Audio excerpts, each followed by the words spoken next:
Bonsoir, bonsoir, bonsoir, bonsoir, bonsoir, bonsoir. Il est exactement 15h00 et nous allons démarrer cette formation Comment devenir entrepreneur en bâtiment. Alors, il y a beaucoup de personnes qui se bloquent. Il y a beaucoup de personnes qui se sont fixées des limites dans leur tête, comme quoi être entrepreneur dans le domaine du bâtiment, c'est quelque chose qui est impossible, c'est quelque chose qui est difficile. Beaucoup de personnes se sont posées ces limites-là, mais dans cette vidéo, vous allez comprendre que vraiment, avec cette formation que vous allez suivre, vous pouvez également devenir entrepreneur en bâtiment. Je vois la plupart des entrepreneurs, en fait, pas des entrepreneurs, j'allais même dire que des techniciens, des chefs de chantier, des personnes qui connaissent le domaine du bâtiment. Ils savent, ils comprennent le domaine du bâtiment, mais ils se font employer, ils se font exploiter par d'autres entrepreneurs qui, eux, ne connaissent rien dans le domaine. Eux, ils ne connaissent pas grand-chose, mais comme ils ont l'audace, ils ont eu quelques informations, ils ont créé leur entreprise de bâtiment et ils recrutent des gens. Donc, vous, à la fin de cette formation, en fait, que vous ayez des connaissances avant dans le domaine de l'entrepreneuriat, donc ici, vous allez comprendre qu'il vous faut deux choses. Un, des connaissances minimales dans le domaine du bâtiment et des connaissances également minimales dans le domaine de l'entrepreneuriat. Donc, ce sont deux choses que nous allons les voir ensemble. Un, des connaissances dans le domaine du bâtiment. Donc, quel que soit aujourd'hui, si vous êtes connecté ici, même si, je le dis, même si vous n'êtes pas ingénieur, architecte, technicien, maçon, ce n'est pas important. Parce que pendant cette formation, je vais vous donner les outils minimum qu'il faut comprendre. Je vous donnerai tout ce qu'il faut savoir. Juste, vous n'êtes pas obligé de tout savoir, être un expert. Non, je vous donnerai ce qu'il faut savoir, l'essentiel de ce qu'il faut avoir, savoir pour se lancer dans le domaine du bâtiment. Et dans la deuxième partie, je vais vous donner les outils. En tant qu'entrepreneur, si vous voulez vous lancer en tant qu'entrepreneur, vous devez d'abord comprendre ça. Parce que connaître juste, c'est quoi les murs, les portes, les fenêtres, les soubassements, les lambrines, les chaînages. Connaître juste tout ça, je vais vous donner ça. Mais connaître juste ça, ça ne suffit pas. Voilà pourquoi il vous faudra encore un peu plus. Il vous faudra encore plus de connaissances et c'est ce que je vais partager avec vous ici. Donc, si vous êtes prêts pour que je partage avec vous ces deux éléments-là, dites-moi déjà dans les commentaires, Justin, je suis prêt. Je vais vous écouter. Si vous êtes prêts, alors je vais voir, nous sommes une vingtaine déjà, ça commence à monter très, très bien. Donc, est-ce que vous m'entendez et que vous êtes prêts? Est-ce que vous êtes prêts? Je vais vous voir dans les discussions me dire que je suis prêt. Je suis prêt, prêt, prêt, prêt. Voilà, Mustapha est prêt. OK, Yankouba Wali est prêt. Il y a également une femme. Waouh, Oumou Diaby est prête. Waouh, il y a Techno, Maurice, tout le monde est prêt, prêt, prêt, prêt. Oui, donc très bien. Si vous êtes prêts, moi aussi, je vais vous dire que je suis prêt. Je suis prêt, je suis prêt, je suis prêt. Nous sommes déjà à plus de 20, mais c'est bon, c'est bon, c'est bon. Si vous êtes prêts, on va démarrer tout de suite. OK, pour démarrer, il y a des personnes peut-être qui sont là, qui ne me connaissent peut-être pas. Donc, pour commencer, d'abord, il faut que je me présente rapidement. Donc, moi, mon nom, c'est Justin. Donc, moi, mon nom à l'état civil, c'est Justin. Voilà, donc vous allez voir mon nom tout à l'heure à l'état civil. Donc, sur ma pièce d'identité, comme on le dit, il est Justin Mortodé. Donc, ça, c'est mon nom à l'état civil.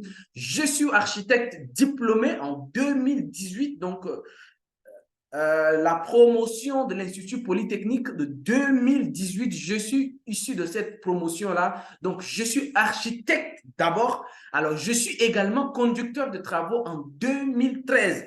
Pour ceux qui sont au Sénégal, ils savent que j'étais également technicien parce que en 2013, j'avais également fait un BTS pendant que j'étais en troisième année d'architecture. Parallèlement, je me suis inscrit dans une école ici au Sénégal qui s'appelle G15. Alors, ceux qui sont au Sénégal, ils savent bien G15. Donc, j'ai fait le G15 et c'est là-bas que j'ai également été technicien en 2013. Donc, voilà, j'ai conduit également plusieurs chantiers. En 2013, dès que j'ai fini, j'ai lancé ma première société. Également, en 2013, je me suis rendu plutôt à Bamako, au Mali. Donc, j'étais entrepreneur en bâtiment, technicien, avant de devenir architecte 5 ans plus tard. Pour vous dire, je connais très bien le domaine du bâtiment et En termes d'expérience, si vous prenez à l'époque où je vous parlais de ma première entreprise dans le domaine du bâtiment qui remonte de 2013, c'est que ça me fait aujourd'hui 10 ans d'expérience. Donc, j'ai à mon actif comme ça plus de 10 ans d'expérience. Et sur les 10 ans d'expérience, j'ai réalisé quand même pas mal de projets. Les projets que j'ai réalisés pour le compte d'autres personnes, je ne les ai pas mentionnés, mais les projets que j'ai réalisés pour moi-même, c'est plus de 50 projets. J'ai formé plus de 2000 personnes. À mon actif, aujourd'hui, j'ai formé plus de 2000 personnes. Et pour ceux qui connaissent un peu mes activités en tant qu'architecte, ça, c'est sur la chaîne, une chaîne YouTube qui existe d'ailleurs toujours et dont je continue à publier des vidéos parce que moi, ma passion, c'est de participer ou bien de partager tout simplement ce que je connais avec les autres. Donc, j'ai créé une chaîne YouTube spécialement où je parle d'architecture, de génie civil, de tout ça là. Donc, ceux qui sont intéressés peuvent aller sur Justin Architecte. Cette chaîne est disponible. La dernière vidéo que j'ai mis en ligne date de 2 ou 3 jours. Et chaque semaine, je mets 2 ou 3 vidéos sur cette chaîne-là, Justin Architecte. Je mets également des vidéos sur d'autres chaînes telles que Vivre réussi en Afrique. Mais voilà, ma chaîne principale d'architecture, c'est Justin Architecte. Vous pouvez également me retrouver sur plusieurs médias. Pour ceux qui ont suivi un peu mes dernières, j'étais sur Canal+, Electron TV, Africa 7, TV5 même que je n'ai pas pu mettre ici. Donc, voilà. Euh, donc, voici un peu qui est Justin. Mais Justin, ce n'est pas important parce que vous n'êtes pas là pour Justin, hein, vous n'êtes pas là pour qu'on parle de Justin. L'objectif, c'est de vous parler de ce qui vous intéresse, ce pourquoi vous êtes là. Donc, ça va être l'entrepreneuriat en bâtiment. Alors, l'entrepreneuriat en bâtiment, il faut comprendre que globalement, il y a 4 choses qu'il faut comprendre. Déjà, si vous voulez devenir un entrepreneur en bâtiment, globalement, il faut maîtriser la technologie de construction, la lecture des plans et les normes, ça c'est important. Vous devez maîtriser tout ce qui va être devis et conduite de projet et également tout ce qui va être gestion et organisation des entreprises. Alors, la technologie de construction, c'est quoi? Et d'ailleurs, comme je vous l'ai dit, ça va être une formation très pratique. Alors, qui a déjà une idée, c'est quoi une technologie de construction? Dites-moi tout simplement dans les discussions, je vois. C'est quoi une technologie de construction?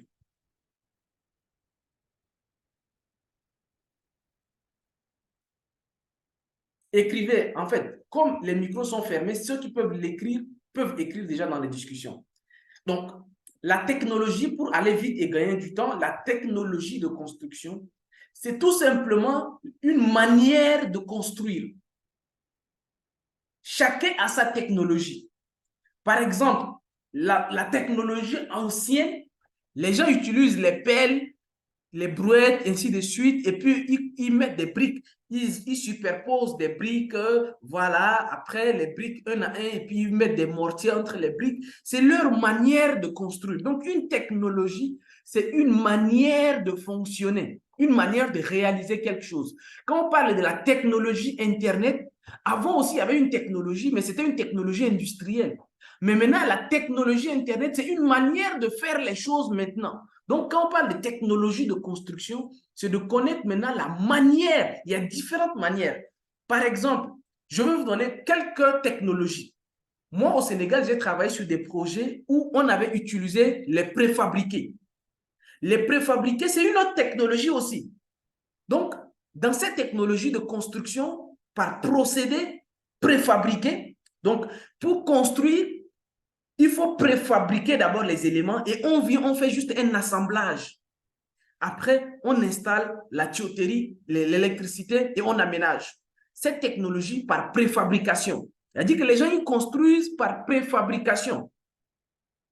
Il y a également d'autres technologies de construction où les gens ils construisent avec des systèmes porteurs. Le système porteur, c'est-à-dire qu'on construit les éléments porteurs, donc les 4 éléments porteurs, les semelles, les poteaux, les poutres et la dalle. Les gens, ils ne construisent que ça. Et après, ils remplissent maintenant avec des murs de remplissage. Il y a cette même manière, les gens, ils fonctionnent d'une autre manière. Il y a des gens qui ne fonctionnent pas avec des éléments porteurs. Les éléments porteurs ne sont pas en béton armé. Les éléments porteurs sont en terre cuite directement. Ce sont les technologies. Donc, en fonction d'un pays à un autre, il y a des technologies qui sont différentes. Donc, l'objectif, si vous êtes un entrepreneur, vous devez maîtriser au moins une technologie. C'est-à-dire qu'une manière de construire. Si vous êtes un entrepreneur en bâtiment, donc pour un début, les manières les plus utilisées en Afrique, on utilise beaucoup plus du béton armé. Donc, ici, par exemple, je vais vous amener sur une technologie béton armé. Mais pour ceux qui veulent, je vais vous fournir également d'autres documents qui vont vous expliquer d'autres technologies, comme la préfabrication. Il a dit qu'il y a plusieurs manières de construire. Donc, la manière, la façon de construire, c'est ça qu'on appelle une technologie. Donc, ici, je vais vous amener avec une technologie très simple, très utilisée en Afrique, parce que je sais que la plupart de ceux qui regardent, qui sont en train de suivre cette formation, sont en Afrique ou bien construisent en Afrique ou bien ont des liens en Afrique. Donc, et d'ailleurs, je connais que dans beaucoup de pays, les gens utilisent cette technologie-là où les gens vont travailler avec les systèmes porteurs. Il y a encore une autre technologie qu'on appelle une construction métallique. C'est-à-dire que les gens, ils construisent, mais ils utilisent une nouvelle technologie qu'on appelle la construction métallique. Et là, on utilise des IPN. Mais souvent, il y a également des cas. Mais tout ça, on va revenir dessus. Il y a des cas parce que pourquoi, dans certains cas, on utilise, même dans le système porteur, là, dans le système porteur des fondations, des poteaux, poutres et dalles, dans certains cas, pourquoi certains cas, on est obligé de faire certains types de fondations. Donc, ce n'est pas tout le temps qu'on va utiliser la même technologie, mais c'est en fonction du besoin. Par exemple, la terre cuite. Ceux qui utilisent la terre cuite pour construire, si vous utilisez la terre cuite pour construire, en fait, la terre cuite, vous ne pouvez pas faire des étages de 4, 5, 6 étages avec. Il y a des gens qui ont tenté de faire R+1 avec la terre cuite, sans béton armé, sans éléments porteurs. Et ils ont juste ils ont mis les BTC, hein, juste les terres, les BTC, les briques de terre comprimées là. Les gens ont juste mis les briques de terre comprimées pour en faire des maisons. C'est une technologie, sauf que cette technologie a des limites. Si vous voulez faire par exemple R+4, 5, 6, 7, vous ne pouvez pas faire juste des terres cuites. Il faut faire d'abord du béton armé, parce que le béton armé peut tenir jusqu'à des hauteurs qui vont jusqu'à plus de 40 mètres de hauteur. Le béton armé peut faire ça en fait. Donc, ça dépend vraiment mais de l'utilité de votre construction. Mais ici, en fait, je vais vous amener rapidement voir une technologie la plus utilisée ici, qui est le système ici. Donc, on est en train d'entrer dans la technologie, parce qu'il y a plusieurs parties, mais on va voir rapidement la technologie de construction. Alors, ce qu'il faut savoir, dans la technologie de construction par système porteur, dont j'étais en train de vous parler tout à l'heure, donc, on commence toujours par des terrassements. Alors là, c'est un point commun à presque toutes les technologies. Que vous voulez construire en terre cuite, en préfabriqué, ou bien en construction métallique, ou bien en système porteur, poteau-poutre, il y a ce qu'on appelle le terrassement. Donc, bon, on va revenir dessus, on va aller doucement, doucement. Un terrassement, c'est quoi? Parce qu'il y a des gens qui ont entendu beaucoup de choses, mais qui ne comprennent pas. Mais comme vous le savez, quand c'est Justin qui explique, les choses deviennent faciles. Une technologie qu'on est en train de parler, on parle de terrassement. Terrassement, ça veut tout simplement dire mettre en forme un terrain. Parce que vous allez venir trouver un terrain avec des accidents, c'est-à-dire un terrain accidenté. Si vous arrivez sur un terrain accidenté, pour mettre à niveau ou mettre en forme, parce que je ne dis pas mettre à niveau, mais mettre en forme un terrain, parce que ça dépend du but final que vous voulez attribuer à votre ouvrage. Par exemple, si vous voulez faire de la canalisation, vous voulez construire une maison, elle dit que toute opération de construire, en fait, commence par les terrassements. Donc, le fait de vouloir mettre en forme un terrain, on est obligé de prendre la terre à gauche, venir mettre à droite. Donc, ça commence par tout ce qui va être déplacement de terre. Donc, on parle ici, dans certains cas, si vous voulez faire un nivellement, on va voir c'est quoi un nivellement. Niveler quelque chose, c'est là maintenant mettre ça à niveau. Donc, faire en sorte que ça soit sensiblement l'altitude. C'est-à-dire qu'on veut aplanir, voilà. Donc, le nivellement, c'est l'aplanissement du sol. Donc, on va faire un nivellement. Mais le nivellement, c'est un travail de terrassement. Donc, quand quelqu'un me dit qu'il fait des terrassements, demandez-lui, mais tu fais quel terrassement? Est-ce que c'est des nivellements que tu es en train de faire? Parce que les nivellements sont des terrassements. Parce que toute opération qui consiste à déplacer une terre s'appelle terrassement. Donc, on est en train de déplacer la terre de façon à niveler. Donc, ça, c'est le nivellement. Ou bien on fait des fouilles. Oui, les fouilles également. Les fouilles, en fait, le nivellement, ce n'est pas forcément pour creuser. Alors que les fouilles, l'objectif des fouilles, c'est de faire des trous. C'est de créer un relief dans le sol. Donc, on appelle ça des fouilles. Donc, comprenez que lorsqu'on parle de terrassement, parce qu'on va revenir dessus en détail, quand on parle de terrassement, c'est nivellement, fouille, tranché également. Tranché, quand on parle de tranché, vous allez voir toutes ces différences tout à l'heure. Et c'est très important que vous, en tant qu'entrepreneur en bâtiment, je ne dis pas que vous êtes un technicien en bâtiment, mais vous êtes entrepreneur en bâtiment, vous devez comprendre ça. Mais bon, comme je vais vous montrer exactement ce que ça sert. Donc, je vous laisse regarder une petite vidéo. Voici un travail de terrassement.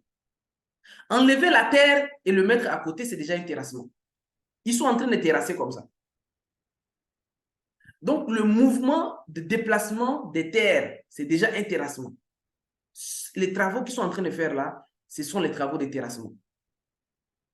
Parce qu'ils sont en train d'enlever les remblais. Donc, on va voir c'est quoi un remblai. Donc, il y a du déblai, par exemple, ce que le monsieur vient de faire là, c'est ce qu'on appelle le déblai.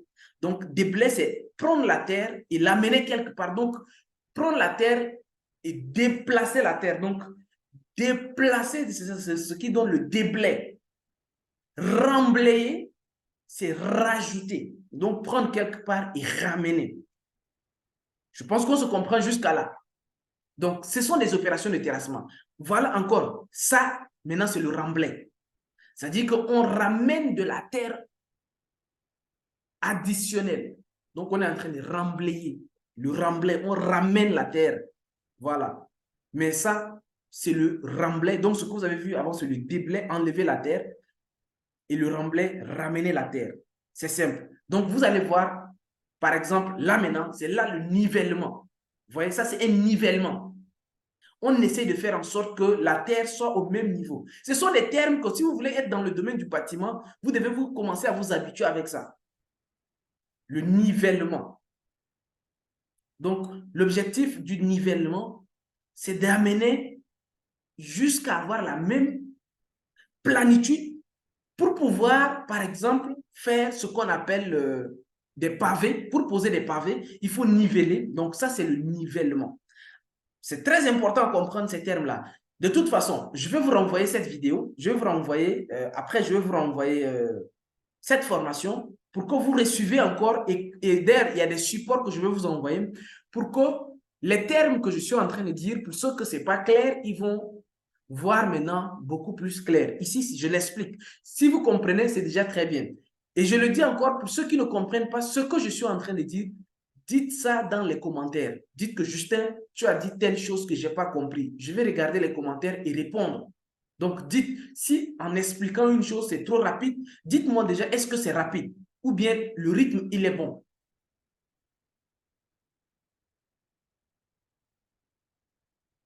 Dites-moi, je vais continuer à parler, mais dites-moi si le rythme, il est bon, vous me dites. Donc, j'étais en train de vous dire que les terrassements, en fait, c'est une première opération dans l'art de la construction. Donc, pour construire, forcément, vous devez d'abord faire les travaux de terrassement. Soit vous faites des déblais, des remblais ou des nivellements. Donc, il n'y a que les trois là. Soit on est au même niveau, ou soit on est à un niveau plus bas, ou bien on est à un niveau plus haut. C'est tout, il n'y a que les trois niveaux là. Donc, remblai, déblai, nivellement. Dans le nivellement, il n'y a pas de remblai, de déblai, mais on essaie juste de mettre au même niveau. Donc, si c'est bon, très bien, très très bon. Donc, on me dit que un peu rapide. Oh là là, bon, il y a ceux qui disent que c'est bon et d'autres un peu rapide. D'accord, je vais un peu réajuster les choses. Donc, je disais dans les travaux de terrassement, les terrassements sont les premières opérations dans une opération de construire. Si on vous donne un terrain, si vous êtes un entrepreneur en bâtiment, on vous donne un terrain, la première opération pour un entrepreneur en bâtiment, c'est de venir faire des opérations de terrassement. Donc, creuser. Mais comment le faire? Je vais vous expliquer tout à l'heure. Ne soyez même pas pressés. Parce que ça, c'est pour que vous compreniez qu'on est dans... Et ça, c'est important parce que pour faire les devis, c'est ça que vous devez comprendre. Parce que les devis, ce n'est rien d'autre que l'estimation de ce que je suis en train de vous donner là. Les devis, c'est juste une estimation, comment vous allez quantifier et affecter un prix à tout ce que je vais dire. Voilà pourquoi à chaque fois, quand on commence un devis, on commence d'abord par le terrassement. Et d'ailleurs, il faut commencer même par la démolition. Si, par exemple, j'ai un immeuble de R+7 qu'on commence la semaine prochaine, et là, on commence la démolition. Parce qu'il y a déjà pour le moment un R+1 qui est là-bas. Je suis allé faire les études et il se trouve que, en fait, les types de fondations qui ont été mis ne peuvent pas supporter R+7. Donc, malheureusement, on va démolir et refaire d'autres types de fondations parce qu'on va absolument aller par les excavations. C'est-à-dire que, et bon, ça, je vous montre tout à l'heure. Donc, voici un peu le schéma. Les trois schémas dont j'étais en train de vous dire. Par exemple, il y a un, là, on a remblayé. Deux, on a déblayé. Donc, si vous voyez ici, donc ici plutôt, donc si vous voyez ici, c'est-à-dire qu'on a remblayé, ici, on va déblayer, et ici, c'est le nivellement. Donc, soit on creuse. Si vous arrivez sur un chantier, soit vous creusez. Ou bien parfois, le terrain est tellement accidenté que vous êtes obligé de ne pas creuser, mais apporter de la terre ailleurs pour compléter. Donc, il n'y a que les trois là. Donc, les travaux de terrassement, soit c'est le remblai, le déblai ou le nivellement. Maintenant, chaque remblai, déblai ou nivellement, chacun a son nom. Et c'est là où ça commence à devenir intéressant. Par exemple, quand on a par exemple ce qu'on appelle une excavation. L'excavation, en fait, quand on parle d'excavation, il faut comprendre tout de suite que c'est d'abord du déblai. L'excavation. Maintenant, l'excavation, il faut comprendre que c'est une cavité plus ou moins profonde réalisée dans le sol lors des travaux de terrassement. Donc, quand vous avez à faire ça, c'est une excavation. Vous allez voir les autres. Et à la fin, je vais vous donner également la différence. Après, vous avez ce qu'on appelle tranchée. Tranchée, en fait, quand on parle de tranchée, parce que excavation, c'est autre chose. Tranchée, quand on parle de tranchée, c'est lorsque l'excavation est longue. Par exemple, le cas typique, c'est pour faire la tuyauterie. Pour dire que les canalisations que vous voyez là, c'est long. Donc, quand vous avez, c'est des noms qui sont différents, ça ne veut pas dire la même chose. Ce sont des petits noms comme ça que vous devez commencer à vous habituer pour que lorsque vous commencez à parler, que au moins on sente que vous aussi vous faites partie du domaine. Il ne faut pas qu'on vous parle de trancher, non, il faut faire trancher. Non, trancher, c'est juste une excavation, mais qui est longue. Généralement, c'est pour faire passer des conduits d'alimentation, ainsi de suite. Donc, rien de compliqué. Donc, vous savez maintenant désormais c'est quoi une tranchée. C'est tout simplement, ce que les gens disent canalisation là. Bon, canalisation, c'est lorsque les travaux sont finis. C'est là où on parle de canalisation. Mais lorsqu'on est en terrassement, lorsqu'on est en train de déblayer, on dit on est en train de faire une opération de tranchée. C'est une tranchée qui est là. Ce que vous voyez là, c'est une tranchée. Après, maintenant, il y a ce qu'on appelle une fouille. C'est une autre chose. Ce n'est pas la même chose. Et les fouilles, maintenant, il y a plusieurs types de fouilles. Alors, une fouille, quelle est la différence maintenant entre ce que je suis en train de dire là? Une fouille, c'est quoi? Une fouille, c'est une excavation également, parce que excavation, de façon générale, c'est enlever de la terre, c'est du déblai, de façon générale, excavation. Mais, quand on parle de fouille, retenez bien ceci. Quand on dit fouille, on veut tout simplement dire qu'il y a des opérations, des semelles qui vont venir. Quand on dit fouille, c'est-à-dire qu'il y a des semelles. Quand on dit fouille, parce que les excavations peuvent être pour les tranchées, c'est pour les canalisations. Mais ce n'est pas pour construire une maison. Quand on parle de tranchées. Mais quand on vous parle de fouille, c'est forcément parce que ça va recevoir les semelles de fondation d'une maison. C'est très, très important à comprendre cette notion-là. Fouilles, on parle de maison. Donc, il y a 3 types de fouilles. Il y a ce qu'on appelle les fouilles en pleine masse.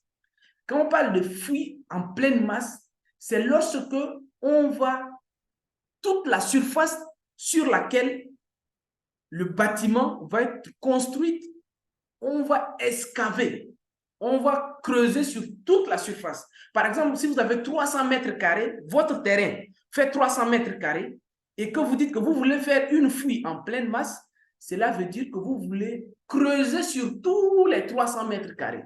On appelle ça une fouille en pleine masse. Il y a un des chantiers qu'on a fini même hier, je me suis rendu sur ce chantier-là.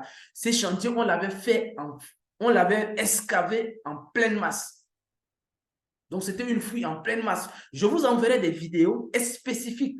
Pourquoi tout ce que je vous dis là, vous allez le voir. Quand vous le voyez, vous le comprenez, les choses deviennent faciles. Donc, fouille en pleine masse, c'est lorsqu'on, l'excavation, c'est sur toute l'emprise. Quand on parle emprise, c'est la surface totale occupée par le bâtiment. Une emprise. Je vous dis, si vous voyez des mots ici que vous ne comprenez pas, parce que dans le domaine du bâtiment, il y a son vocabulaire.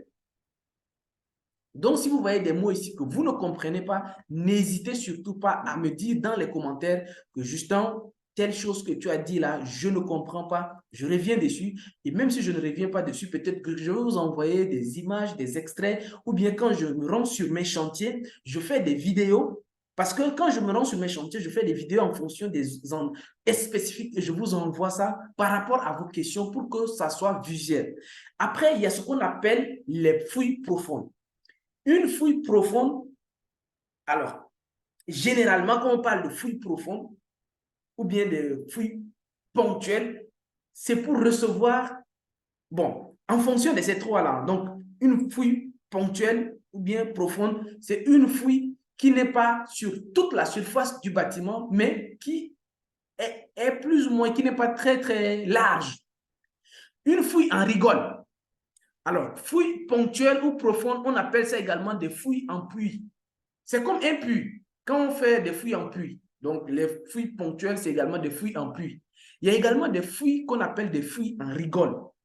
Les fouilles en rigole, en fait, en réalité, ce n'est pas sur toute la surface. Quand c'est sur toute la surface, c'est une fouille en pleine masse. Lorsque c'est des fouilles ponctuelles, c'est des fouilles comme les puits là.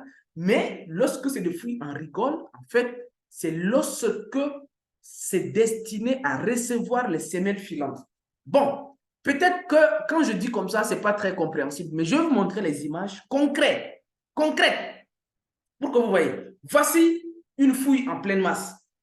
Quand vous voyez ça, le monsieur, voici son terrain et il va excaver sur toute la surface du terrain. Donc, l'excavation se fait sur toute la surface du terrain. On appelle ça fouille en pleine masse. Si vous passez sur des chantiers, si vous passez quelque part et puis vous voyez les gars en train de réaliser des fouilles en pleine masse, c'est comme ça. Vous voyez sur toute la surface du terrain, vous voyez les tractopelles qui viennent excaver tout ça là. Sur toute la surface du terrain, ça s'appelle fouille en pleine masse. Est-ce que c'est clair? Donc, l'image à l'appui, je pense que c'est clair. Ça, c'est ce qu'on appelle les fouilles en pleine masse, ou bien une excavation en pleine masse. Ce sont des termes à connaître. Après, voici ce qu'on appelle les fouilles en puits. Les fouilles en puits, c'est ce que vous voyez à gauche de l'écran. À gauche de l'écran. Pas à gauche de l'écran, vous voyez des... Voilà, ça, ce sont des... C'est comme des puits là. Ce sont des fouilles, on appelle ça des fouilles en puits. Donc, chacun a son nom dans le domaine du bâtiment. Ici, l'excavation n'est pas faite sur toute la surface, mais c'est fait de façon ponctuelle à des endroits spécifiques. C'est fait à des endroits assez spécifiques. Des endroits qui seront déterminés sur le plan. Donc, on vous donne le plan et puis vous arrivez, vous allez reconnaître ces endroits-là et vous allez payer les ouvriers qui vont... Vous êtes un entrepreneur. Ce que vous devez savoir, c'est juste comprendre ce qui se passe. Ce n'est pas vous de faire le travail, mais au moins, il faut comprendre ce que les ouvriers vont faire. Vous avez le plan en main et vous savez exactement le travail que vous allez demander aux ouvriers de faire. Et parfois, certains ouvriers, vous ne leur demandez même pas. Mais c'est de votre devoir au moins de surveiller et de venir voir si le travail a été bien fait. Donc ça, ce sont les fouilles en pluie. Maintenant, à gauche, à droite plutôt, si vous regardez un peu à droite, l'image qui est à droite, c'est plutôt maintenant pour, vous voyez, il y a deux types de fouilles. Il y a la fouille qui est en puits, mais qui est reliée, parce que la fouille en puits, vous voyez qu'il est à l'angle. Et puis, il y a des fouilles en rigole qui vont en haut, qui vont sur l'axe Z, et puis l'autre qui va sur l'axe moins X. Donc ça, c'est ce type de fouille-là qu'on appelle maintenant. Alors, je vais revenir. Ici, regardez. Donc, les fouilles qui sont là, longs, parce que les fouilles en puits, c'est fixe, c'est ponctuel. Maintenant, ce qui est sur la longueur, là, vous voyez, ça, ce qui lie. Vous allez voir les fouilles en rigole, comme c'est long, c'est les fouilles en rigole qui vont relier les deux fouilles en puits entre elles. Donc, les deux fouilles en puits qui sont là, là, entre les deux, il y a ce qu'on appelle fouilles en rigole. Rigole, pourquoi? Parce que les fouilles en puits vont recevoir ce qu'on appelle les semelles isolées, on va voir tout à l'heure, et les fouilles en rigole vont recevoir ce qu'on appelle des semelles filantes. C'est deux types de semelles différentes. Quand on est en excavation en pleine masse, là-bas, c'est fait pour recevoir ce qu'on appelle le radier. Mais on va voir ça également tout à l'heure en image. Par exemple, voici comment on procède pour réaliser une implantation. Alors, je vais revenir dessus un peu parce que l'implantation, c'est rien d'autre que la topographie. Et la topographie, ici, en fait, vous allez voir qu'on va revenir beaucoup sur le principe de Pythagore. Donc, Pythagore, quand je dis Pythagore, il y a certains qui ont fui les séries scientifiques qui... Non, il n'y a rien de compliqué. Pour faire les implantations, il n'y a rien de compliqué. Vous pouvez le faire vous-même en utilisant la règle de Pythagore, très simple, surtout que c'est Justin. Désormais, n'ayez pas peur des domaines quand c'est Justin qui l'explique. Elle dit que comment j'utilise Pythagore pour implanter les chantiers, pour avoir les angles droits là. Donc, c'est comme ça. Ce que vous voyez là, le bois que vous voyez là, on appelle ça les chaises. Donc, les chaises, on appelle ça les chaises d'implantation. Voilà, la méthode de 3, 4, 5 ou bien la méthode de Pythagore, exactement. Donc, dans le cas où vous n'avez pas un topographe, vous utilisez la méthode de 3, 4, 5 pour implanter. Mais ça, ce sont des choses très faciles. Elle dit que même si on explique à quelqu'un qui est au lycée, là, si Justin explique à quelqu'un qui est au jardin d'enfants, quelqu'un qui sait lire et écrire, si Justin l'explique, il va comprendre. Rien de compliqué. Vous voyez les chaises c'est ce qu'on appelle les chaises d'implantation. Donc, on implante les chaises pour faire tout le reste du travail après. Donc, les chaises vont vous permettre de définir la position des poteaux, la position des semelles, bon, la position d'abord des semelles ou bien du radier d'abord, et après maintenant les éléments qui vont venir au-dessus des fondations telles que l'amorce, poteau, et ainsi de suite. Donc, voici comment, ça ce sont les chaises, hein, ce qu'on vous voyez là, on appelle ça chaises d'implantation, les bois là. Après maintenant, voilà les fouilles en rigole. Les fouilles en rigole, c'est ce que vous voyez là. Ça s'appelle des fouilles en rigole. Généralement, les fouilles en rigole sont faites. Dans quel cas on fait? Parce que vous avez vu qu'il y a trois types de semelles. Il y a des semelles, bon, on appelle semelles, mais il y a des radiers généraux. Donc, quand il y a un radier général, dans quel cas on fait un radier général? Dans quel cas on fait semelle isolée? Et dans quel cas on fait semelle filante? Parce que ce n'est pas dans tous les cas qu'on va faire tel type de semelle. Il y a des cas spécifiques. Mais je vais vous simplifier les choses. Je vais vous simplifier les choses ici. Je vais vous simplifier les choses pour que vous sachiez exactement dans quel cas. Mais voilà pourquoi je vous explique déjà. Voici un résumé. Voici un résumé et c'est ici que je vais vous expliquer dans quel cas on fait quoi. Donc, ça, c'est un petit résumé. On a dit, voici les fruits. OK, donc voici les fruits. Lorsque la largeur de la fouille est inférieure à 2 mètres et que la hauteur, donc si on vous demande de réaliser une fouille dont la largeur est inférieure à 2 mètres et la profondeur est inférieure à 1 mètre, nous sommes dans le cas des rigoles. Quand on parle des rigoles, regardez, rigole 1, regardez, c'est ça.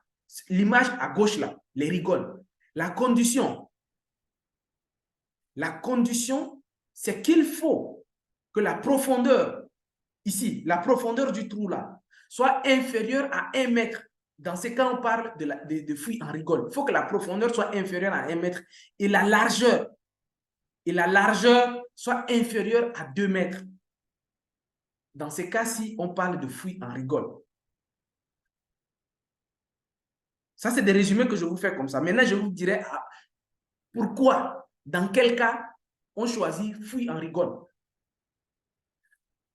On choisit des fouilles en rigole lorsque la hauteur du bâtiment, je dis bien lorsque la hauteur du bâtiment est inférieure à 7 mètres.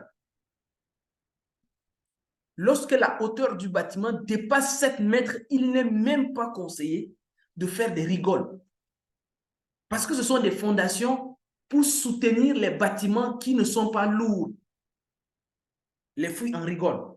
Donc, si vous avez maximum, même R plus 1, déjà, moi, pour être honnête avec les gens, même R plus 1, déjà, je leur dis de ne pas faire des rigoles. Même R plus 1.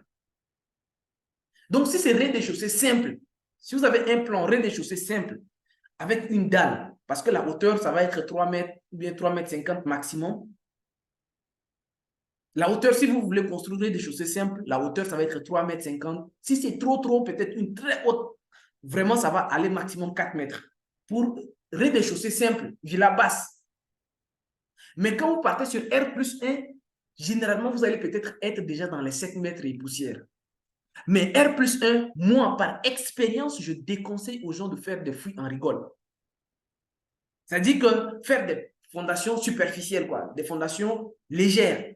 Parce que ça, vous voyez, la fondation qui va être faite ici, ce n'est pas une fondation très, très costaud.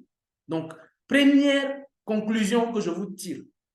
Deuxième, quand on parle de tranchée, je vous ai déjà dit que lorsqu'on vous parle de tranchée, c'est un peu également les tranchées, on vous dit que les tranchées, c'est comme les rigoles, mais plus profondes. C'est comme les canalisations. Les tranchées, c'est les canalisations. La différence entre rigole et tranchées, c'est que les tranchées sont plus profondes que les rigoles. C'est tout. Donc, quand on parle de tranchées, c'est parce que c'est plus profond que les rigoles. Les tranchées, c'est parce que les canalisations, vous voyez, les canalisations ne sont pas superficielles. Les canalisations, généralement, c'est plus de 1 mètre, en fait. C'est pour cela, c'est plutôt les tranchées. Lorsque ce n'est pas très profond, c'est des rigoles. C'est pour faire des fondations de maisons. Mais quand c'est très profond, c'est pour faire passer les tuyauteries pour la canalisation des villes. Maintenant, lorsque c'est fouille en puits, donc je vous ai déjà expliqué, trancher, c'est pour faire passer une canalisation. Donc, ce n'est pas pour une maison. Maintenant, je vous explique pour les fouilles en puits. En puits, c'est lorsque la profondeur dépasse 1 mètre. Mais la largeur également est supérieure à 1 mètre. C'est ce cas que je vous ai montré ici, là. Voilà, à gauche, là, ici. Ce que vous voyez là, ça c'est en puits. La profondeur, regardez, ça dépasse 1 mètre. Et la largeur également dépasse 1 mètre. Vous voyez que c'est large. Ce n'est pas comme les rigoles où la largeur est petite. Ici, la largeur dépasse 1 mètre et la profondeur également dépasse 1 mètre. Dans ces cas-ci, on parle de fouilles en puits. Et maintenant, les fouilles en puits, dans quel cas on fait les fouilles en puits? Les fouilles en puits, c'est pour faire des constructions entre, je dis bien, entre R plus 1, donc à partir de 5 à 7 mètres. Donc, je vais prendre de 7 mètres jusqu'à 15 mètres, maximum 20 mètres. C'est-à-dire que si vous êtes de R plus 1 jusqu'à R plus 5, R plus 5 même, c'est déjà compliqué. Moi-même, la R+5, je dis déjà aux personnes de faire autre chose. Mais si vous avez R+1, R+2, R+3, R+4, pour être sûr, faites des fouilles en puits. C'est-à-dire que faites des semelles isolées.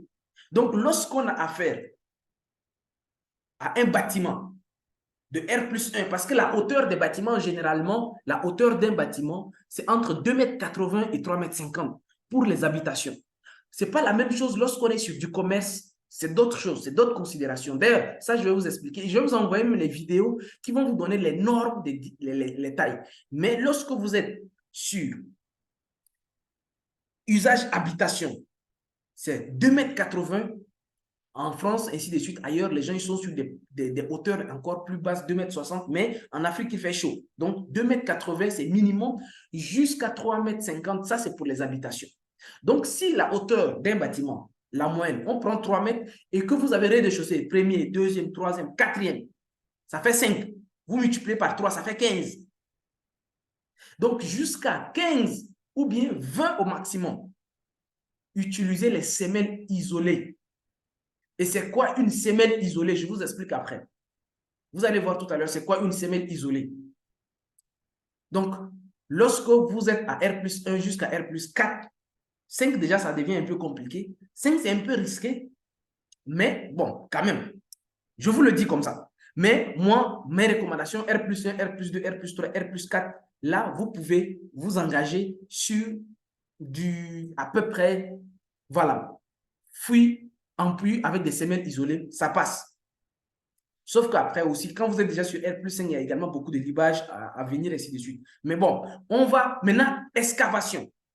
Excavation, c'est dans le cas où vous allez excaver sur toute la surface. Dans ces cas-ci, je vais vous montrer. Ici, dans quel cas on fait ça? Dans deux cas. Ici, il y a deux cas, il y a deux situations. Dans ces deux situations que je vais vous dire là, les excavations sont obligatoires. Première situation, le sol est de mauvaise qualité. Si le sol est, ce n'est plus la hauteur. Ce n'est plus en fonction de R+1, R+2, R+3. Si le sol est de mauvaise qualité, il faut faire en pleine masse. Pourquoi je dis ça? Si le sol est de mauvaise qualité, en fait, on a à faire ce qu'on appelle un tassement.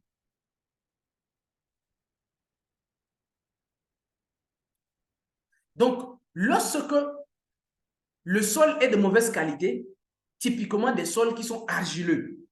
Quand le sol est un peu argileux, par exemple, ce sol que vous voyez là, c'est un sol qui est un peu argileux.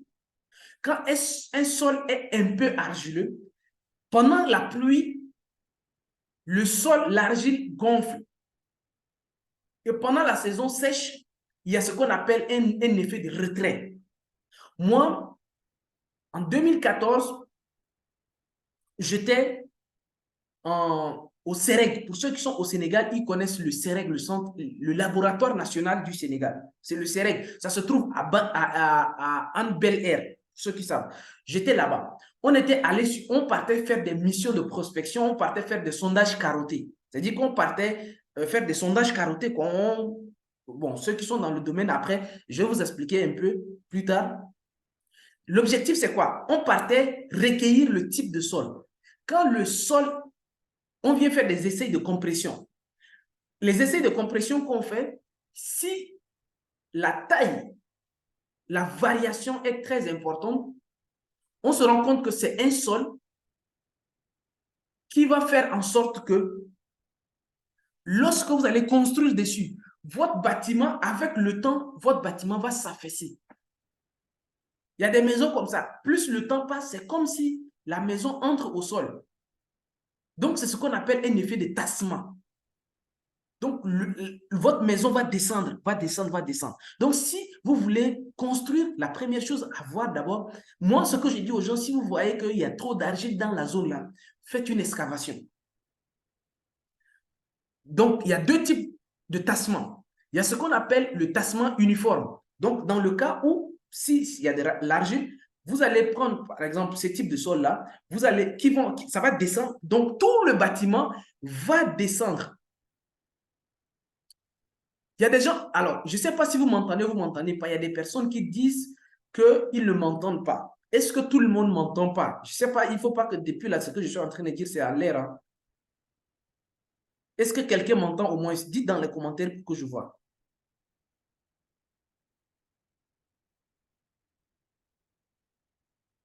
OK, donc si vous m'entendez, c'est bon. OK, donc il y a ce qu'on appelle les tassements uniformes. Lorsque vous faites un radier général et que même si le sol n'est pas bon, même si le sol n'est pas bon et que vous faites un radier général, même s'il y a tassement, c'est-à-dire que même s'il y a un affaissement du sol, votre bâtiment va descendre. Tout le bâtiment va descendre. Donc, il n'y a pas de problème. Votre bâtiment va un peu s'affaisser au sol de quelques centimètres, mais ça va. Mais lorsque, imaginez maintenant le deuxième type de tassement qu'on appelle le tassement différentiel. Donc, notez ça, il y a ce qu'on appelle le tassement uniforme. C'est-à-dire que tout l'ensemble du sol va s'affaisser et le bâtiment va s'affaisser ensemble. On appelle ça le tassement uniforme. Maintenant, il y a ce qu'on appelle également le tassement différentiel. Dans ces cas-ci, il y a des zones qui vont descendre et d'autres zones ne descendent pas. Dans le cas où vous faites, par exemple, si le sol n'est pas bon, au lieu de faire un radier général, vous faites maintenant semelle isolée. Quand vous faites semelle isolée, regardez, vous êtes dans un cas comme ça. Vous êtes dans un cas comme ça. Donc, regardez, les poids comme les poids du bâtiment vont se répartir. Il y a ceux qui vont aller dans ces trous-là. Il y a ceux qui vont venir ici. Il y a ceux qui vont venir. Donc, les charges du bâtiment ne sont pas uniformes sur le sol. Donc, les tassements, chaque semelle va pénétrer au sol. Chaque semelle va, parce que ce n'est pas uniforme. Donc, chaque semelle va pénétrer au sol de son côté. Ce qui va créer des fissurations sur le bâtiment. Parce que chaque semelle descend à seule. Alors que si vous avez fait un radier général, tout le bâtiment descend ensemble. Et il n'y aura pas de fissuration. Et nous, à l'époque, mon maître, mon boss, lui, quand on a fait les études, ainsi de suite, il est venu, il a fait son rapport. Il dit que non, vous voulez faire R+2. Mais je vous conseille de faire ce qu'on appelle radier général.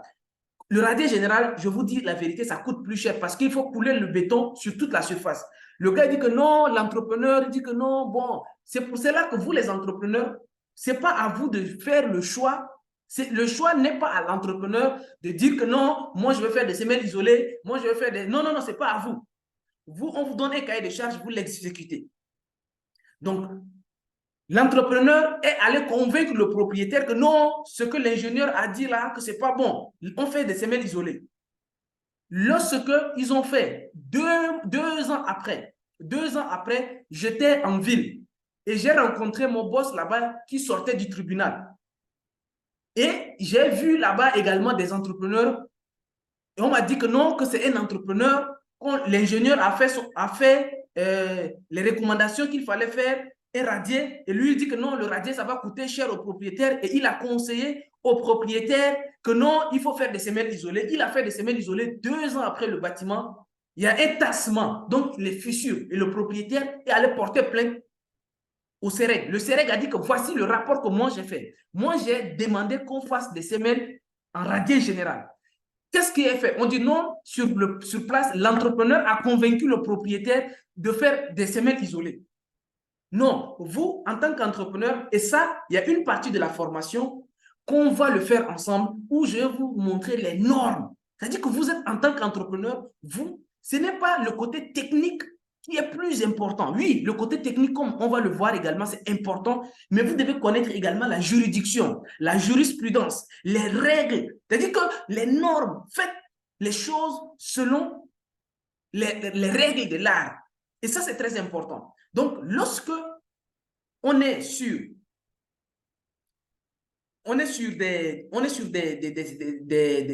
terres, ou bien quand le sol n'est pas bon, c'est dans ces cas-ci qu'on recommande de faire les radiers générales. Le deuxième cas, où on fait les radiers générales, lorsque la hauteur du bâtiment dépasse les 20 mètres, exiger toujours, c'est-à-dire que lorsque la hauteur d'un bâtiment dépasse la hauteur d'un bâtiment, lorsque la hauteur du bâtiment dépasse 20 mètres, c'est-à-dire que lorsque vous êtes sur R+5, à partir de 5 étages, ne prenez pas le risque de faire des semelles isolées. Parce que le poids du bâtiment commence à devenir lourd. On va voir en béton armé, par exemple, 1 mètre cube de béton armé, le poids. On va voir, par exemple, les charges permanentes, les charges d'exploitation dans la formation. On va revenir sur ça pour que vous compreniez. Ce n'est pas à vous de calculer, mais pour que vous compreniez seulement combien de fois le poids du bâtiment, quand le poids du bâtiment commence à être élevé, on ne prend pas le risque de faire des semelles isolées parce que le bâtiment, son poids commence à être lourd. Donc, en fonction du poids du bâtiment qui commence à être lourd, on va plutôt mettre en avant les radiers. Comme ça, même si le bâtiment s'affaisse, le bâtiment tasse, il y a un tassement, le tassement va encore une fois de plus être uniforme.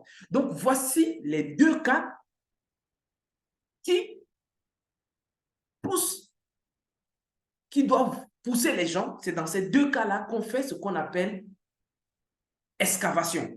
Est-ce que jusqu'à là, c'est bon? Est-ce que c'est bon? Est-ce que c'est bon? Est-ce qu'il y a ceux qui dorment? J'espère qu'il n'y a pas des gens qui dorment ici. 50 minutes. Est-ce qu'il y a des gens qui dorment? C'est bon, on peut continuer? Si c'est bon, on continue. Dites-moi si c'est bon, on continue. OK, 50 minutes de cours.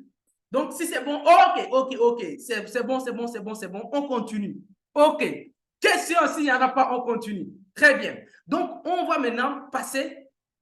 Ça, je vous ai fait les fouilles. Les fouilles, on n'a même pas parlé du béton armé. On n'a rien parlé. On n'a parlé que des fouilles. Les fouilles, c'est-à-dire qu'on est en train de parler de terrassement. On ne parle que de terrassement jusqu'à ici. On n'a pas encore parlé d'autre chose. Donc, ici, maintenant, on avance un peu. Et c'est là, maintenant, qu'on va passer à une dernière étape des fouilles. Bon, je n'ai pas parlé de ça, mais je pense que c'est important de vous rappeler quand même qu'il y a ce qu'on appelle la terre végétale. La terre végétale, en fait, à chaque fois, quand on veut faire des terrassements, au lieu de commencer directement à faire des fouilles en rigole, la terre végétale, on va faire ce qu'on appelle un décapage. Souvent, les gens appellent également un débroussaillage. C'est-à-dire que quand vous venez, il y a tellement de l'herbe, ainsi de suite. Il faut d'abord évacuer l'herbe, par exemple, ce que vous voyez ici. Il y a deux, regardez. Ça, les fouilles en rigole ont commencé ici. Mais si vous voyez déjà ici, il y a ce qu'on appelle un décapage de la terre végétale qui a commencé ici. C'est important. Donc, je ne veux pas que vous dites que vous ne connaissez pas décapage ou bien terre végétale. La terre végétale, c'est celle-là. Donc, voilà. Bref, je pense qu'on est sur la même longueur d'onde. Donc, maintenant, on passe aux fondations. En fonction de ce que j'étais en train de vous dire tout à l'heure, parce que chaque fouille reçoit, à chaque fouille correspond un type de fondation. Chaque fouille correspond à un type de fondation. Donc, chaque fouille correspond à un type de fondation. Donc, vous voyez maintenant les trois types de fondations qu'on a. Il y a ce qu'on appelle les fondations. Donc, si vous avez compris tout ce que j'ai expliqué jusqu'ici, je vais vous poser une question. Par exemple, cette semelle isolée-là correspond à quelle fouille? La semelle isolée, cette semelle qui est là, ça correspond à quelle fouille? Je veux voir dans les commentaires s'il y a des gens qui me suivent.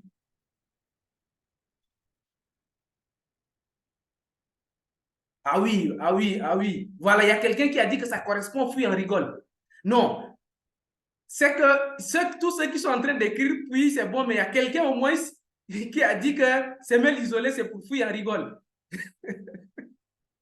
Les amis, c'est que vous ne nous suivez pas.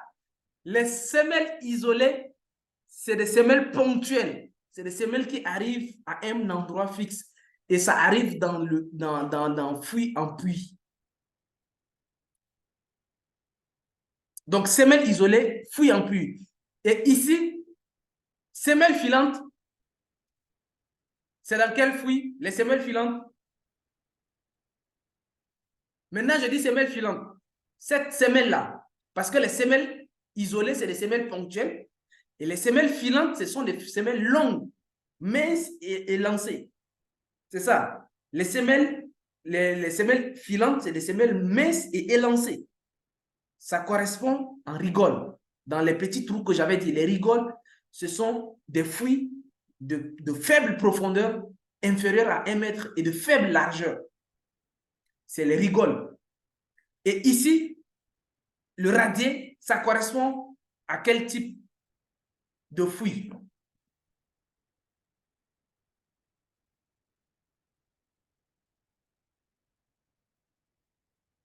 Voilà. Les radiers, maintenant, c'est lorsqu'on est en pleine masse. C'est lorsque c'est sur toute la surface du bâtiment qu'on va réaliser ça. Donc, voici un peu. Mais vous le dire comme ça, peut-être c'est très insuffisant, mais on va revenir dessus. On va revenir dessus. C'est très, très important pour que vous le sachiez, mais on va revenir dessus. Donc, regardez maintenant le schéma. Regardez les exemples. Lorsque ça, on est sur ce qu'on appelle les semelles filantes. Les semelles filantes, regardez très bien ça. Ça devient intéressant. Ça devient très intéressant. Voici comment ça se réalise. Dans la réalisation, c'est-à-dire que dans la procédure, dans la technologie, une fois avoir réalisé les fruits, donc dans ce cas-ci, ça va être des fruits. On rigole parce que nous sommes sur des semelles filantes. Après avoir réalisé les fruits, on réalise d'abord ce qu'on appelle le béton de propriété. Mais bon, le béton de propriété, je suis en train de vous donner des choses comme ça, mais on va revenir vraiment en détail. Je vais vous donner des documents, tout ça là, on va revenir dessus en détail. Donc, il y a ce qu'on appelle le béton de propriété. Ce n'est pas le béton de propriété, c'est béton de propreté. Ça vient du mot propre. Béton de propreté. Donc, c'est pour rendre propre le fond des fouilles. Donc, une fois qu'on a creusé, c'est pour éviter. Donc, on va mettre un béton qui n'aime pas bien doser. Il y a des gens qui dosent même parfois à 50 kg par mètre cube. Mais dans les cahiers de charges de la plupart des devis que vous faites et je vais vous montrer comment vous le faire. C'est pas moi, vous allez faire ces devis avec un autre ingénieur. Ici, cette partie-là, le béton-là, est dosé à 150 kg par mètre cube. Mais bon, 150 kg par mètre cube, quand même, ça reste très faible. Mais c'est un faible dosage. Donc, on met d'abord le béton de propriété en fond de fouille, d'abord. Après le béton de propriété, on va monter les armatures. Et après avoir monté les armatures, maintenant, on va couler le béton. Et après couler le béton, maintenant, on va monter dessus le mur de soubassement. C'est ça, la procédure. C'est comme ça qu'on fait. Je vais filmer des chantiers en vidéo. Ça, c'est en image, c'est même plus simple. Mais même en vidéo, je vais vous montrer. Je vais filmer. Actuellement, même là, on a 3 ou 4 chantiers qui doivent démarrer à Dakar. On a déjà des dizaines de chantiers qui sont en cours actuellement, mais on a des chantiers qui vont démarrer où l'objectif, vraiment, à chaque fois, c'est de faire en sorte que les gens, quand j'arrive sur chaque fois que je suis sur un chantier, je veux faire un zoom en direct du chantier.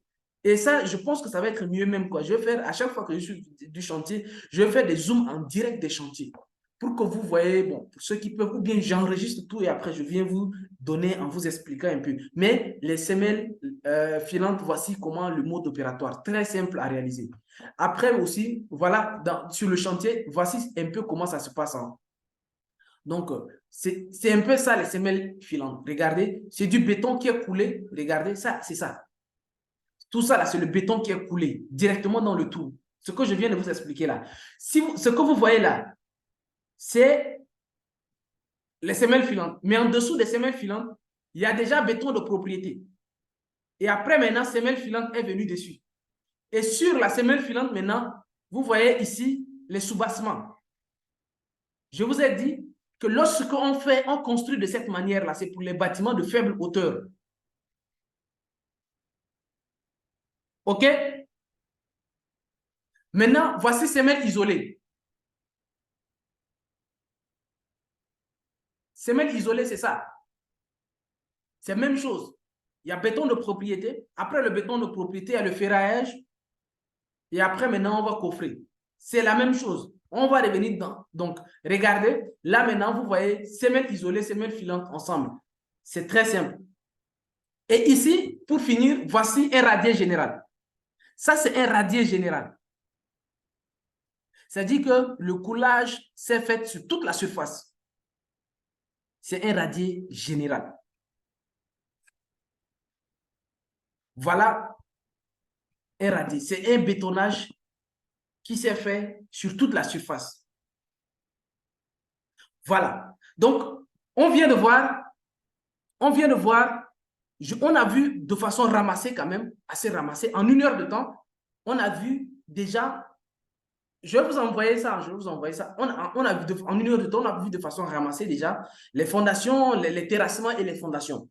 Bon, regardez maintenant le programme. C'est ce qu'on vient de voir. Donc, connaissances de base. Ce qu'on vient de voir, c'est les connaissances de base.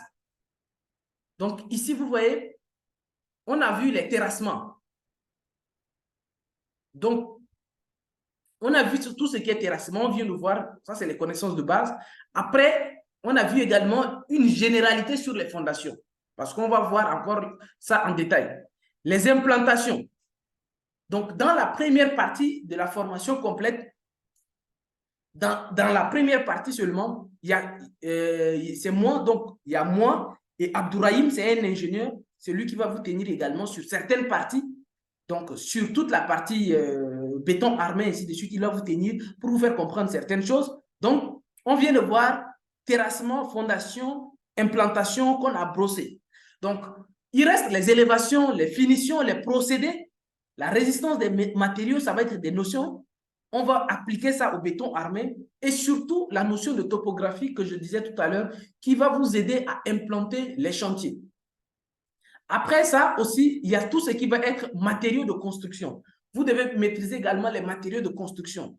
C'est la première partie de la formation. Cette partie, normalement, c'est une formation de minimum 2 semaines. Donc, la première partie, on va passer 2 semaines dessus. Donc, 2 semaines sur les connaissances de base. C'est moi et Abdourahim Diallo, on va vous tenir sur ça. Dans la deuxième partie qui va également durer à peu près 2 à 3 semaines parce que là également, c'est une partie qui est très, très intéressante. Dans cette partie, nous allons voir tout ce qui va être maintenant conception de projet. Donc, on va voir, ça c'est un autre designer et un autre concepteur qui sera avec nous. On va voir une introduction générale au plan de bâtiment parce que l'objectif également, c'est de vous donner tous les outils. Ce n'est pas juste une formation pour une formation, mais c'est de vous donner tous les outils pour que vous puissiez, vous également, concevoir des projets. Donc, on va voir les règles de conception de bâtiments, comment concevoir les villas. Donc, pour concevoir les villas, comment on conçoit les villas. Et on fait des études de cas. Comment on fait des conceptions de villas. Si un client il vous contacte et puis il vous dit que j'ai mon terrain ici, comment vous allez lui proposer un plan et comment on fait les plans là parce que vous allez connaître les normes. Et la même chose, on le fera pour les immeubles. Et après, maintenant, on va faire une synthèse. Et à la fin, vous allez avoir une mise en situation. C'est-à-dire que c'est des cas pratiques où on va vous donner un terrain et on vous dit que votre terrain, il y a ça, ça, ça, ça, ça, ça, ça. Et vous avez 1 semaine pour faire le plan et nous envoyer, on va corriger. Donc, ça, c'est cette partie-là, rien que cette partie, c'est à peu près 3 semaines que vous allez passer avec moi et Badi. Après, il y a la troisième partie de cette formation qu'on appelle pratique du métier. Dans cette partie, vous allez apprendre la gestion et l'organisation des chantiers. C'est très important parce que votre travail en tant qu'entrepreneur va être un travail d'organisation. Et il y a des outils d'organisation, il y a des procédures d'organisation et de gestion que vous devez faire. Comment gérer les ouvriers, comment les recruter, voilà. Tout ça, c'est important de le savoir, comment on organise même un chantier. Les dispositions, quelles sont les dispositions à prendre pour organiser un chantier. Et cette partie pratique du métier, ça va prendre également à peu près 2 semaines. Donc ça également, c'est moi qui interviens ici avec Abdourahim Diallo. C'est un ingénieur. Lui, il est spécialiste des devis. Donc, comment on vous donne un plan? C'est-à-dire que si ce n'est même pas vous qui faites le plan, mais un client, il vous contacte et il vous donne les plans. Vous devez être à mesure, après cette formation, de faire tout ce qui va être devis. Lui sortir un devis Fondation, terrassement, ça va te coûter ça. Fondation, ça va te coûter ça. Élévation, ça va te coûter ça. Premier étage, ça va te coûter ça. Crépissage, ça va te coûter ça. Toiture, ça va te coûter ça. Électricité, plomberie. En fait, vous devez être à mesure de faire un devis complet. Après cette formation de 3 mois, vous devez être à mesure de faire un devis complet. Lui, lui c'est un ex-spécialiste. En fait, dans mon bureau, c'est l'ingénieur, c'est mon ingénieur, c'est lui qui s'occupe de tous mes devis et de tous mes calculs de structure. Donc, à chaque fois que nous on finit un plan, on le donne et lui, il s'assoit directement, il vous sort le devis même dans la journée. Donc, comment, si vous voulez, d'ailleurs, on va voir après, il y a une autre partie, je vais arriver tout à l'heure. Comment vous, si un client vous contacte, vous devez lui faire un devis, vous devez sortir un devis à un client tout de suite pour commencer à discuter avec le client. Ça, c'est les 3 premières parties de la formation. Dans la 4e partie de la formation, c'est là maintenant, on avance maintenant sur la partie informatique. Là, ça va être moi avec un autre designer, il s'appelle Mamadou Djouleba. C'est avec lui que vous allez voir tous ceux qui ont des problèmes de logiciel. AutoCAD, Archicad, parce que pour faire un devis, vous devez maîtriser au moins Excel. Bon, pas maîtriser, mais avoir les minimums. Faire les opérations de base dans Excel. Les produits, les sommes, la différence, ainsi de suite, le quotient, ça, ce sont des choses vraiment, certaines fonctions de base comme si, ainsi de suite, là. Vous devez apprendre à faire ça dans Excel. Et là également, on a prévu cette partie-là. Vous devez également maîtriser Word. Il y a des gens, je ne sais pas, ils se disent entrepreneurs en bâtiment, mais vous rédigez vos contrats comment? Vous devez être à mesure de rédiger vos contrats. Par exemple, les présentations, ce que je vous fais là, vous devez être à mesure de faire vous-même vos présentations. Comme ce que je fais. Vous avez un client qui vous contacte, vous partez le voir, vous n'allez pas, il y a des clients, vous ne les voyez pas. Par exemple, moi, la plupart de mes clients, je ne les vois pas. Ils sont au Canada, leur chantier est en Côte d'Ivoire, leur chantier est au Sénégal, et c'est comme ça que je les présente le travail. Comment vous devez être à mesure de maîtriser les PowerPoint, les Word, surtout Excel, parce que c'est Excel qui vous permettra de faire des devis. Donc, vous devez maîtriser également Excel pour pouvoir faire les devis. Et en option, en bonus, il y a MS Project pour ceux qui vont, par exemple, pour gérer les chantiers, vous devez maîtriser, par exemple, les plannings de Gantt, les diagrammes de Gantt pour faire les plannings de chantier, parce que ça, c'est important. C'est ces logiciels-là qui vous permettent de faire les plannings de chantier. MS Project.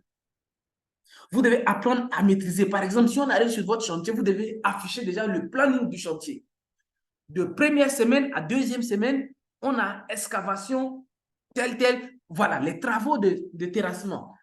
2e semaine ou 3e semaine, vous devez établir. Et chaque matin, et ça, on va vous montrer comment on organise les vrais chantiers. Chaque matin, vous réunissez tous les ouvriers, vous les montrez le planning. Comment cette semaine-là, les objectifs de la semaine, et ainsi de suite. C'est ça, être un entrepreneur. Parce que vous avez des gens qui sont sous votre charge et dont vous devez les mener quelque part.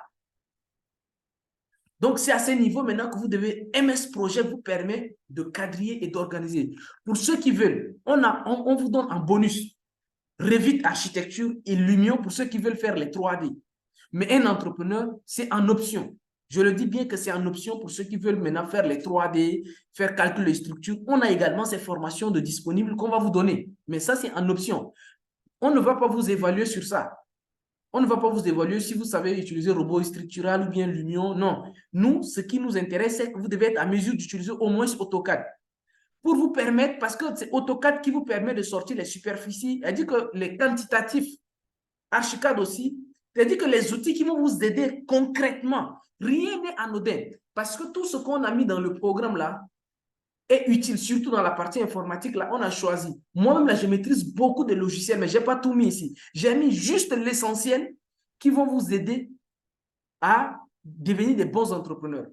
Dans la 5e partie, on va voir maintenant, et ça, ce n'est pas avec moi, c'est avec Gauthier. C'est un expert également dans son domaine. Il est un doctorant dans tout ce qui est sciences de l'administration et ainsi de suite. Il maîtrise son domaine. C'est lui qui va intervenir sur tout ce qui est administration et gestion d'entreprise de BTP. Vous allez créer votre entreprise de BTP. Vous allez être un entrepreneur. Quelle forme juridique vous allez choisir?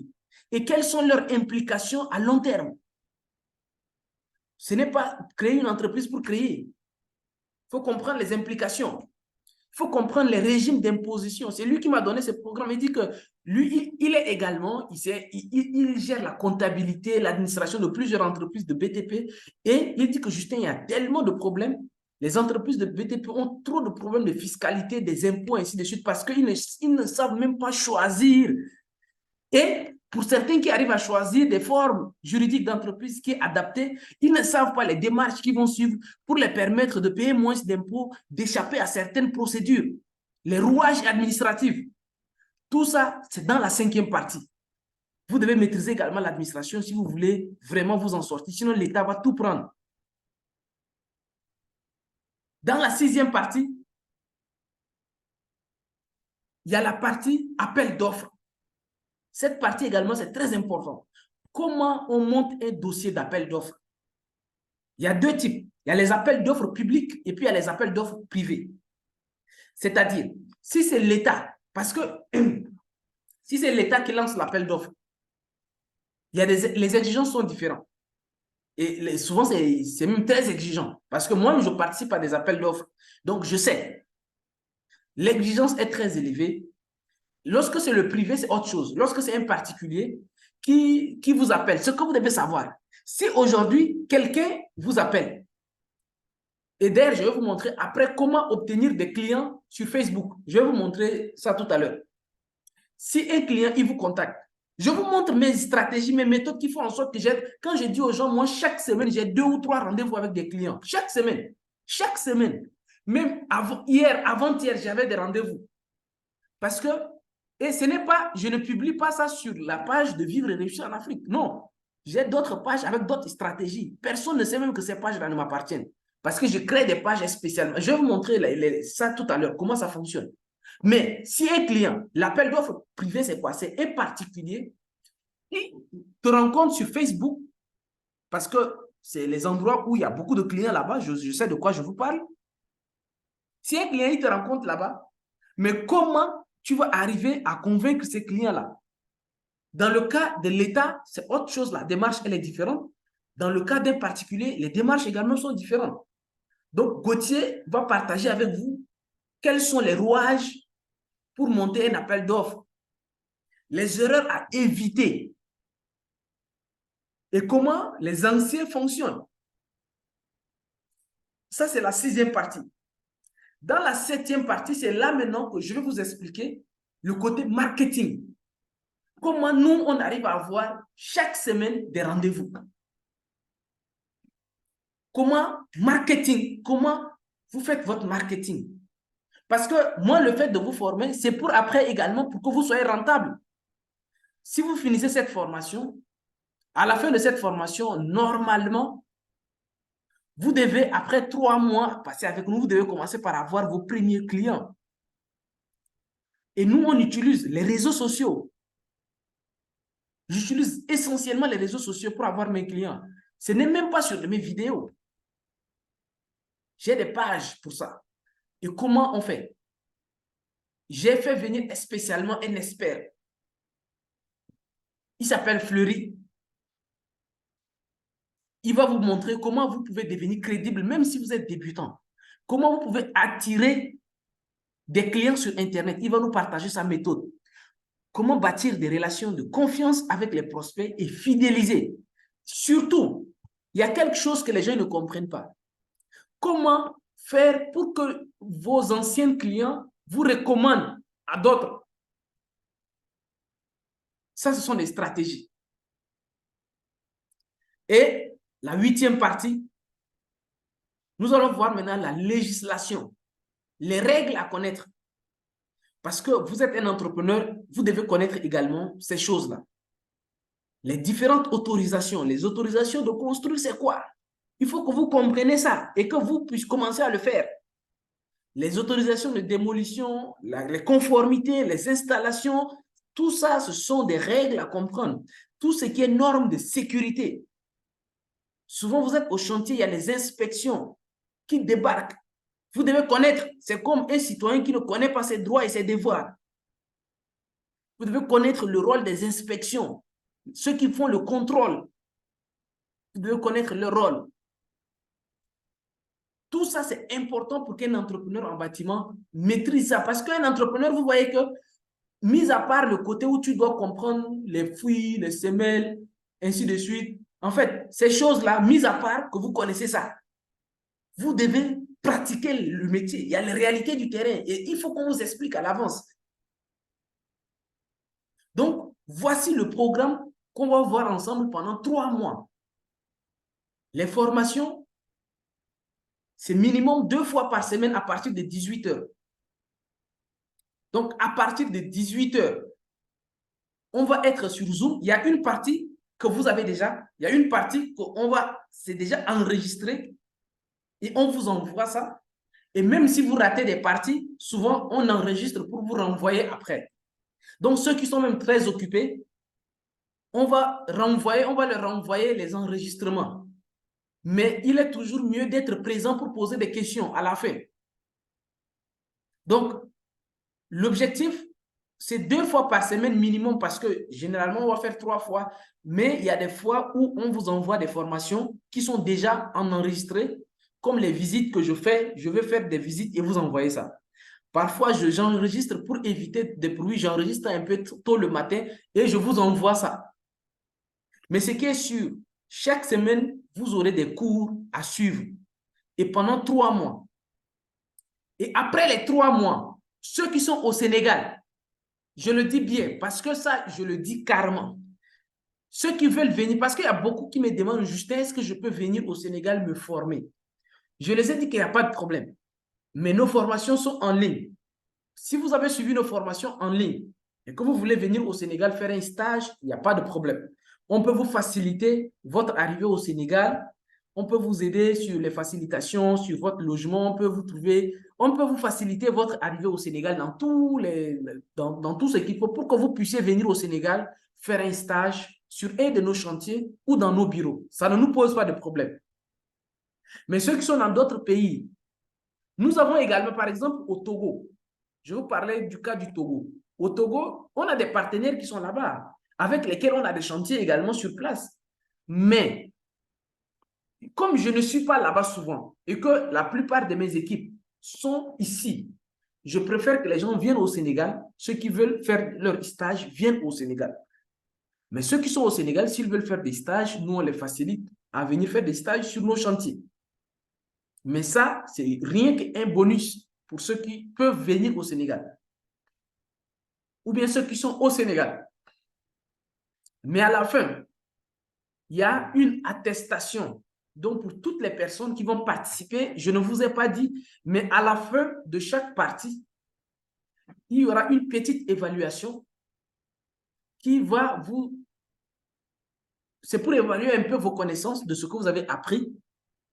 Comme ce que c'est des petites évaluations, mais qui c'est pour nous rassurer que vous avez bien suivi.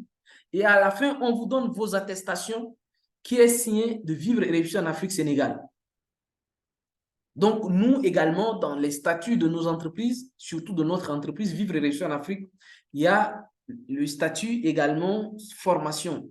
Donc, on est autorisé également à délivrer des attestations de formation. Donc, quel que soit votre pays, l'attestation sera signée à partir du Sénégal et vous nous direz par quel moyen on vous envoie votre attestation. Donc, pour le coût de la formation, donc ça va être 3 mois de formation. On démarre le 15. Donc, pour le coût de la formation, pour ceux qui veulent rejoindre ces programmes de 3 mois de formation, on a 2 offres pour vous. Et ça, c'est spécialement pour ceux qui sont connectés actuellement. Pour ceux qui sont connectés actuellement, il y a une offre exceptionnelle pour vous. Vous avez un choix à faire très, très important. Soit vous décidez, vous prenez le premier choix, vous allez payer en 3 fois. Si vous payez en 3 fois, ceux qui sont connectés actuellement, si vous voulez payer en 3 fois, l'inscription, c'est 200 000. Donc, le mois d'août, avant de démarrer, vous payez les 200 000. Après un mois, vous payez 200 000, vous payez encore 100 000. Et après le dernier mois, vous payez 100 000. Donc, sur les 3 mois, ça fait 400 000 de forme, 400 000 francs CFA. Il y a des gens qui disent que, oh, Justin, c'est cher, ainsi de suite. Mais je vous assure, vous avez vu le programme et vous avez vu les intervenants, vous avez vu le contenu. Ce n'est pas une formation à la hâte ou bien à la va-vite. Non, c'est un programme sérieux, un programme où on vous partage vraiment du contenu. C'est un métier tout entier qu'on vous apprend.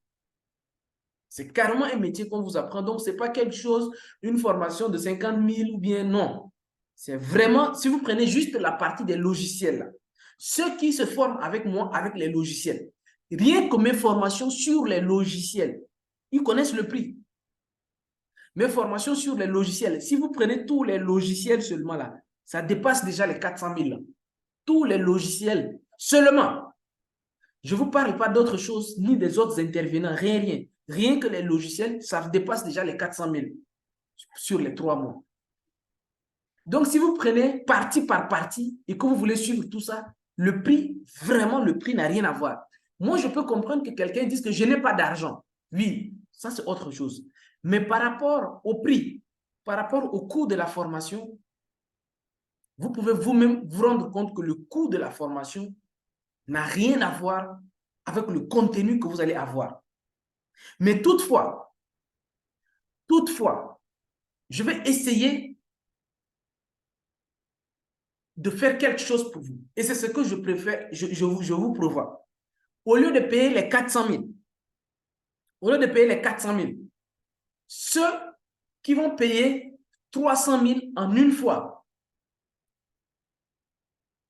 au lieu de payer, si vous payez petit à petit, ça va vous revenir à 400 000. Mais ceux qui décident de le payer en une fois, on va laisser ça à 300 000. Et je le dis également, moi je l'ai déjà dit ici, l'objectif, c'est d'avoir 10 personnes.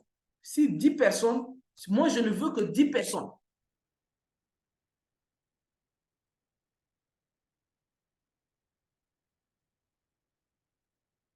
Je ne prends que 10 personnes pour la formation. Donc, ceux qui sont prêts, qui veulent payer en une fois, ils peuvent payer 300 000. Et depuis, ça fait déjà 1h30 que j'ai vu des gens être connectés ici. Ça fait déjà plus de 1h30 que je vois les gens connectés ici. Et je vois vraiment, je ne sais pas, est-ce que, je veux vraiment savoir, avant quoi que ce soit, je veux me rassurer. Est-ce qu'il y a des personnes qui sont là, qui souhaitent vraiment participer à cette formation? Ce programme de 3 mois là, je veux vraiment voir, est-ce qu'il y a des gens qui veulent vraiment participer à ces programmes de 3 mois?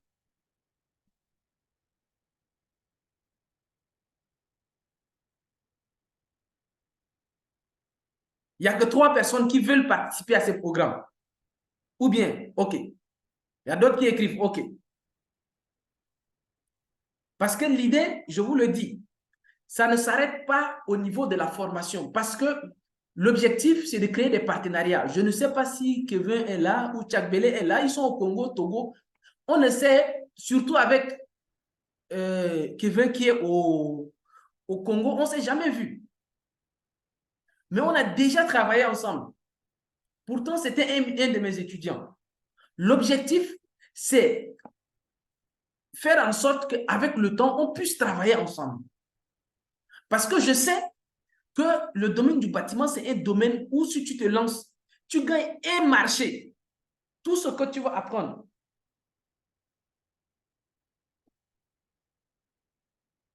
Tout ce que vous allez apprendre avec moi. Tout ce que vous allez apprendre.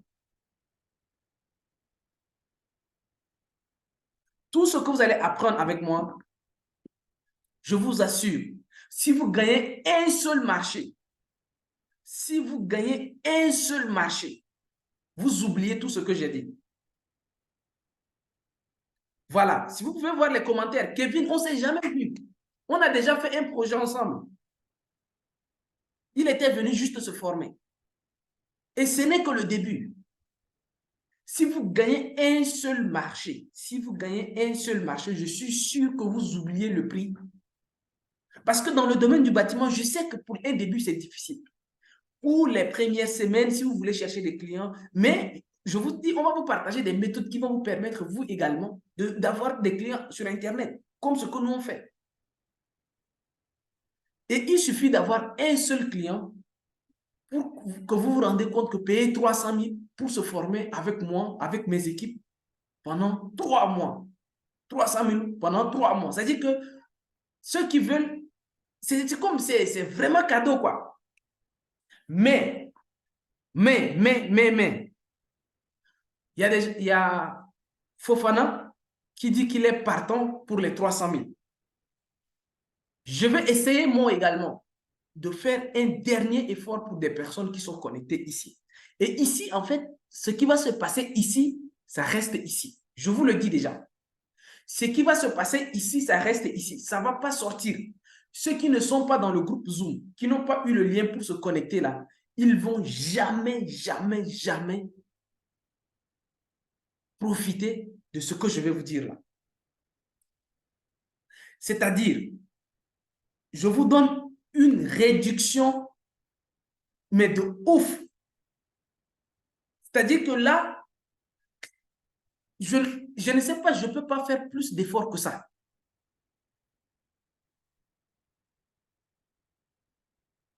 Je ne peux pas faire plus d'efforts que ça.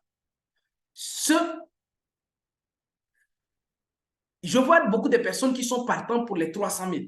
D'accord. Mais je vous fais une dernière offre. Ceux qui vont payer 200 000 avant le 4 août. Donc, avant le 4 août, je dis bien, avant le 4 août, pour uniquement ceux qui sont connectés ici. Vous n'allez avoir cette information nulle part ailleurs. Uniquement pour ceux qui sont connectés ici. Uniquement pour ceux qui sont dans le groupe WhatsApp là.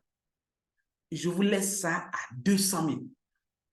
Et là, ce qui se passe, j'ai contacté les différents intervenants en fonction des inscrits, du nombre qu'on aura, parce qu'on a dit qu'on va avoir 10 personnes. En fonction de ces nombres-là, ils ont accepté de faire également un effort. Donc, ceux qui vont agir avant le 4 août, tout le programme que vous venez de voir là, vous revient seulement à 200 000. Seulement à 200 000.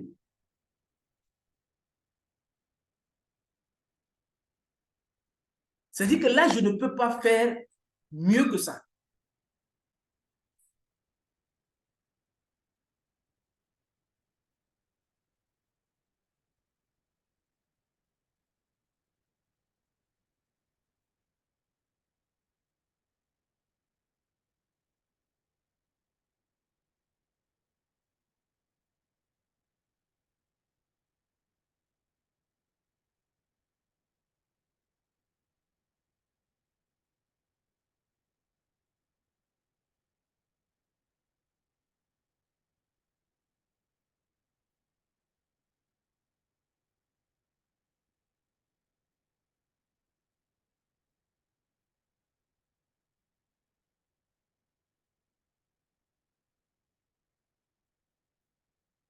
Donc,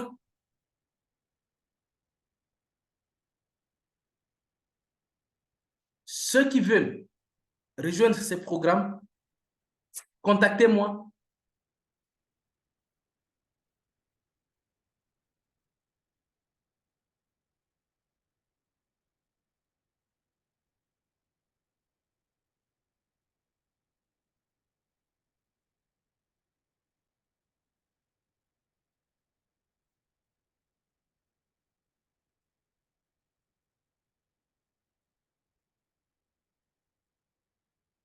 OK.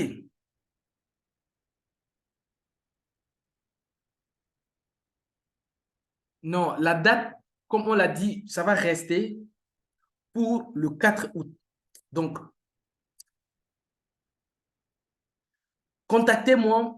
Nous sommes tous dans le groupe ensemble. Vous me contactez.